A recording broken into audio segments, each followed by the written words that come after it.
Mais um pastor famoso é pego em adultério, vira notícia na internet, e outra vez nós estamos vendo o nome do Senhor sendo escandalizado no meio dos ímpios.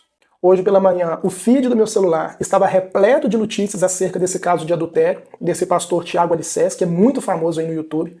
A amante dele veio a público, soltou um vídeo aí em que ela afirma que os dois tiveram um caso extraconjugal de 18 anos, e o que mais me chamou a atenção foi a postura desse pastor. O que ela relata no vídeo acerca da postura desse pastor, para mim, assim, é o mais absurdo de tudo. E nós vamos ver isso, nós vamos reagir a isso aqui ao longo desse vídeo. Uma outra coisa que me chamou a atenção também, e ela narra, foi a forma como esse caso extraconjugal deles aconteceu, e serve de alerta para muitas pessoas que vão ver esse vídeo. E além disso, tem outras questões aqui que eu quero tratar com vocês, que eu quero conversar com vocês, que nós devemos ter muita atenção para que nós possamos aplicar isso na prática, no dia a dia das nossas igrejas, tá bom? Eu sou o pastor Pedro, teólogo reformado, conselheiro bíblico, e embora existam muitas pessoas que olham para esse tipo de vídeo apenas como uma fofoca gospel, é muito pelo contrário.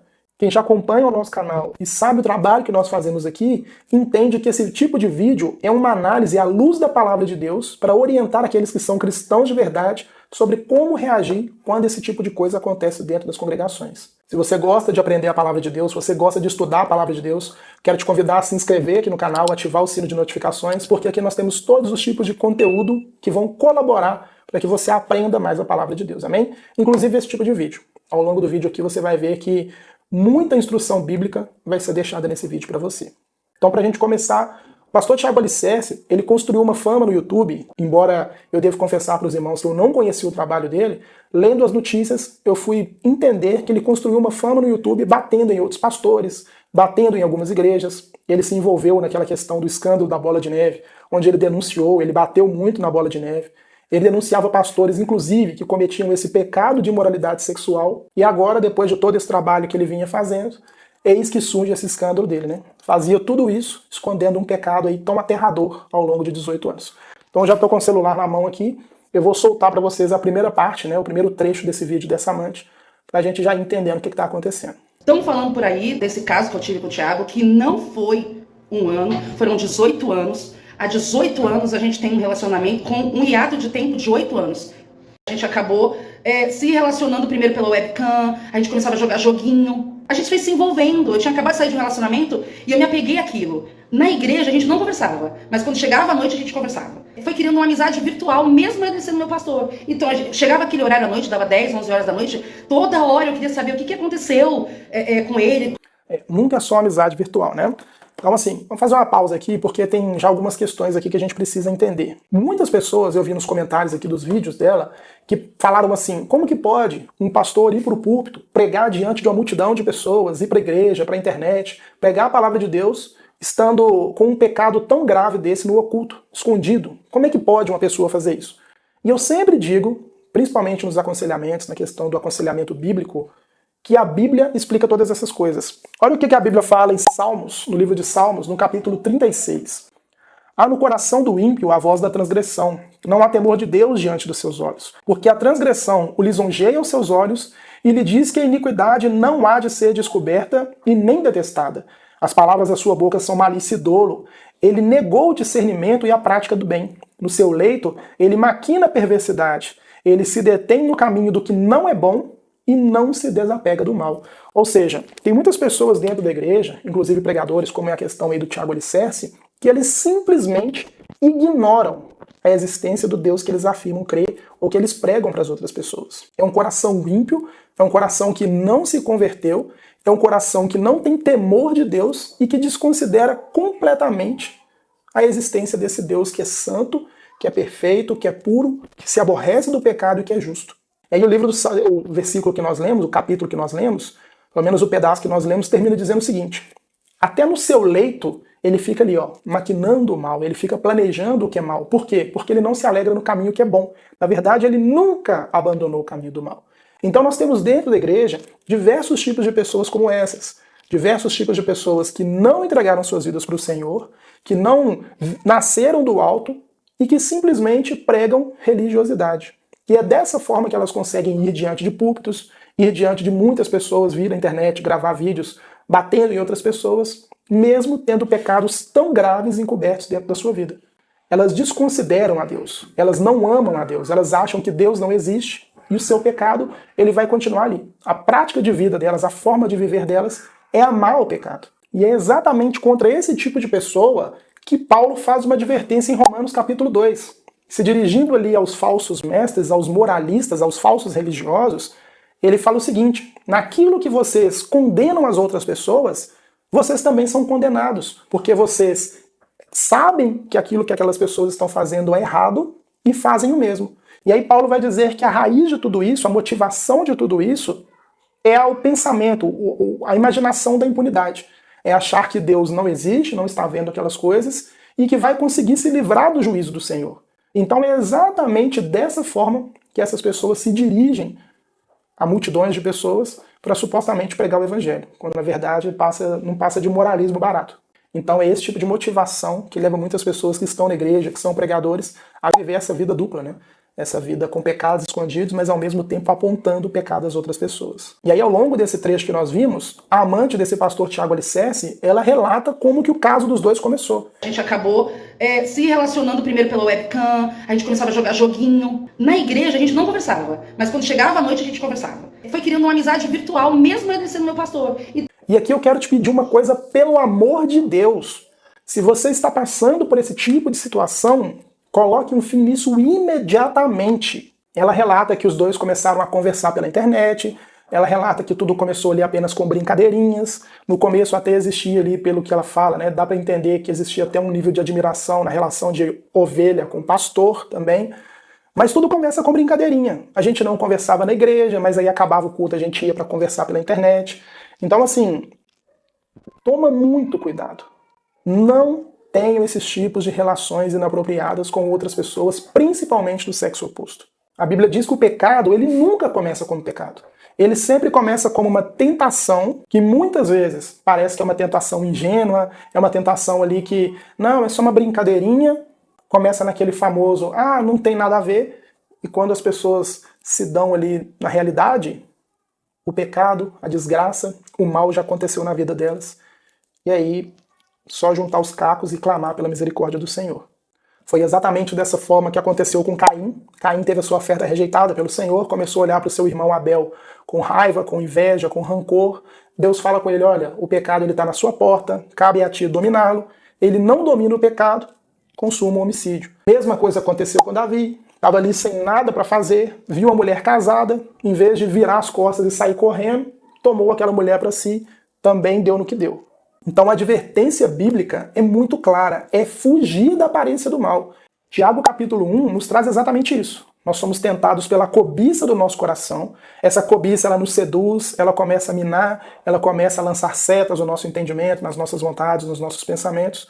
E se nós não negarmos a tudo isso, não colocarmos um basta já no começo, certamente nós vamos ser seduzidos e essa sedução, essa tentação vai virar um pecado, e o pecado, consequentemente, segundo o texto de Tiago, vai produzir morte na vida da pessoa.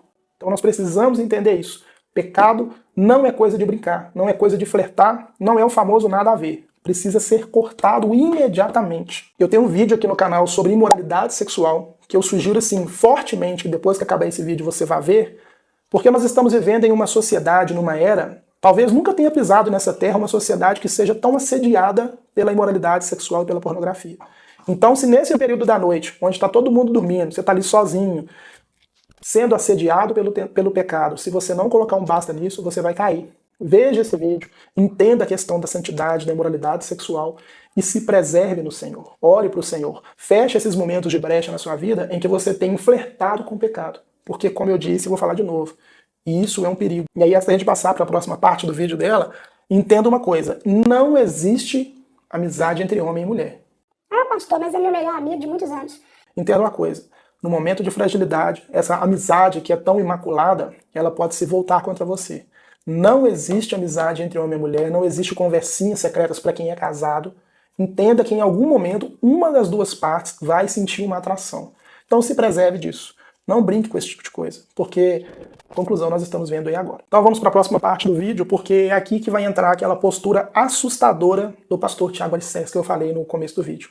Olha o relato que a amante dele faz com relação a isso. Liguei e falei, não vou falar pra ninguém. E o Thiago falou pra mim assim, Amanda, se você falar para alguém que a gente está saindo, eu vou negar até o fim, porque eu prefiro ir pro inferno do que perder a minha família. Que eu prefiro ir pro inferno do que perder a minha família. Que eu prefiro ir pro inferno do que perder a minha família. Olha, em algum momento, muito provavelmente, né, ele deve ter deixado um alerta, você não pode contar para ninguém, o caso que nós estamos tendo é no secreto, é escondido, porque se você contar para alguém, eu vou negar.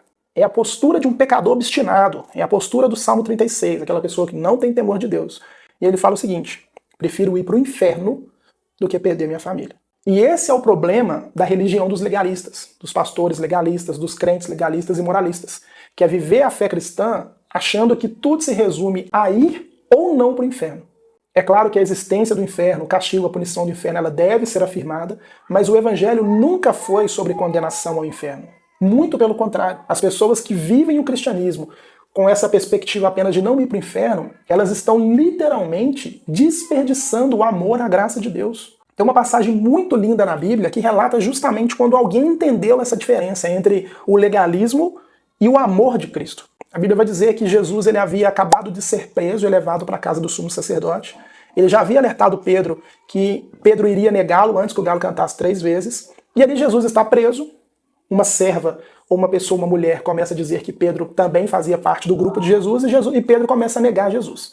Vocês conhecem essa história. Só que aí vem a parte mais linda de tudo isso. A Bíblia diz que Jesus ele olha para Pedro e naquele momento Pedro ele se constrange e chora copiosamente. Ele se retira daquele lugar e chora copiosamente. E essa passagem ela é extremamente linda porque naquele momento, eu tenho uma convicção muito forte no meu coração de que foi exatamente naquele momento que Pedro se converteu de verdade, que Jesus ele olha para Pedro, e eu tenho comigo que o olhar do Senhor, um olhar de juízo, foi tão pesado contra a vida de Pedro, aquele olhar que não precisou falar nada, mas que Pedro sentiu o pecado do coração dele, Pedro entendeu a situação tão deplorável que ele se encontrava, mas nesse momento, nesse misto de entendimentos, além de Pedro receber sobre si o olhar de juízo do Deus Filho que estava ali à frente dele, ele recebeu muito mais que isso.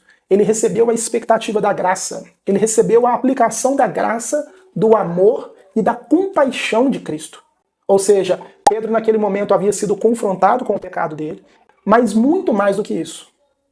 Ele entendeu o amor que Jesus estava entregando pela vida dele. Ele entendeu a graça que o Deus Filho estava prestes a manifestar em plenitude sobre a vida dele e sobre a vida de todo pecador que recebe o olhar de Cristo sobre a sua vida. E é justamente essa a percepção que todos os cristãos têm quando recebem esse olhar do Senhor. Recebem um olhar de um Deus que é justo, que vai exercer um papel de juízo no dia da sua volta, mas que até aquele momento ele está manifestando graça. Ele está nos olhando com um olhar de amor, um olhar que nos constrange, um olhar que nos chama ao arrependimento e nos faz entregar a nossa vida para Ele. E o problema das pessoas que entendem o Evangelho apenas como uma relação de não ir para o inferno é que essas pessoas nunca vão ter acesso ao amor e à graça de Cristo. Se Pedro tivesse recebido apenas o juízo do Senhor, um olhar de juízo do Senhor, muito provavelmente o destino dele seria como o de Judas, que traiu o Senhor, se retirou e foi suicidar. Mas Pedro não. Naquele momento ele recebe o olhar de amor e de graça do Senhor. E aquelas pessoas que creem no evangelho de legalismo, de moralismo, elas nunca têm acesso a esse amor, a essa graça que nos leva ao arrependimento, que nos aponta como pecadores, mas que nos resgata para os braços de Cristo em arrependimento e em amor. Quando alguém vive apenas por esse evangelho legalista, aquilo que Paulo condena em Gálatas capítulo 1, essa pessoa entende que o tesouro dela está nessa vida, a reputação, a fama, as coisas que ela construiu, a sua casa, a sua família. E ela entra naquele ensino de Jesus. Aquele que quiser salvar a sua vida nessa terra, certamente vai perder.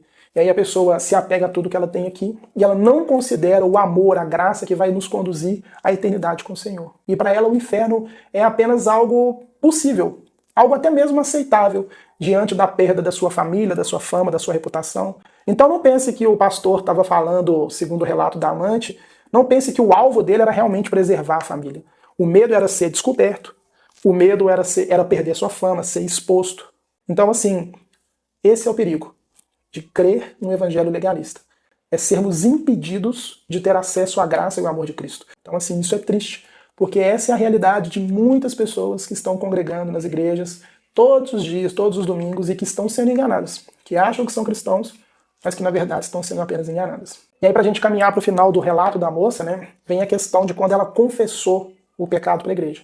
A Bíblia fala que aquela pessoa que se arrepende, confessa o seu pecado e deixa, alcança a misericórdia. A Bíblia também trata, eu já falei sobre isso aqui em diversos outros vídeos, da questão da disciplina eclesiástica para pessoas que estão em pecado, né? E ela procurou a igreja, procurou o apoio da igreja para se confessar. E é justamente isso que acontece. É até uma marca para você entender se a sua igreja é bíblica ou não. A forma como ela lida com os pecados. Olha o relato da moça. O grande problema do pessoal de igreja é que eles querem muito, muito, muito a verdade. Mas quando a verdade vem à tona, eles não estão prontos para ouvir.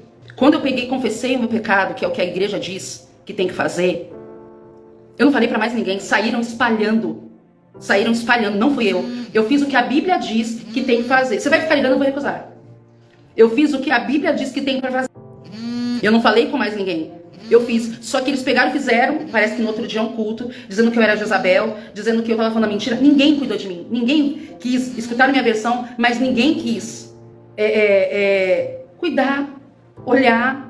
Ninguém fez nada disso. Eu fiquei como louca, falaram que eu era maluca, falaram que eu estava querendo a mulher dele. A própria mulher dele, a própria esposa dele, falava, meu marido jamais ficaria com uma pessoa igual a você. Imagina, olha pra mim, você acha que ele me largaria? Tá tudo bem, é um direito dela. Ninguém não tava pedindo pra ficar brigando com o amante. Eu fiz exatamente o que a Bíblia diz que tem que fazer. Você erra, você vai lá e pede perdão. E, infelizmente, está um reflexo de uma parte assim considerável das igrejas que nós temos. São igrejas legalistas que colocam ali a sua reputação em primeiro lugar. As igrejas que preferem defender os seus pastores, defender os seus líderes, principalmente se forem figuras públicas, do que cumprir o evangelho na sua vida de igreja. E aí, quando uma pessoa ela comete um pecado, e a gente tem que lembrar que todos os cristãos eles estão suscetíveis à questão do pecado, quando essa pessoa comete um pecado, ela busca se arrepender e viver aquilo que a Bíblia está falando, muitas das igrejas preferem se fechar na sua institucionalização. Preferem proteger os seus líderes, preferem fazer todo um circo para colocar alguém que de fato se arrependeu do pecado como o errado da história.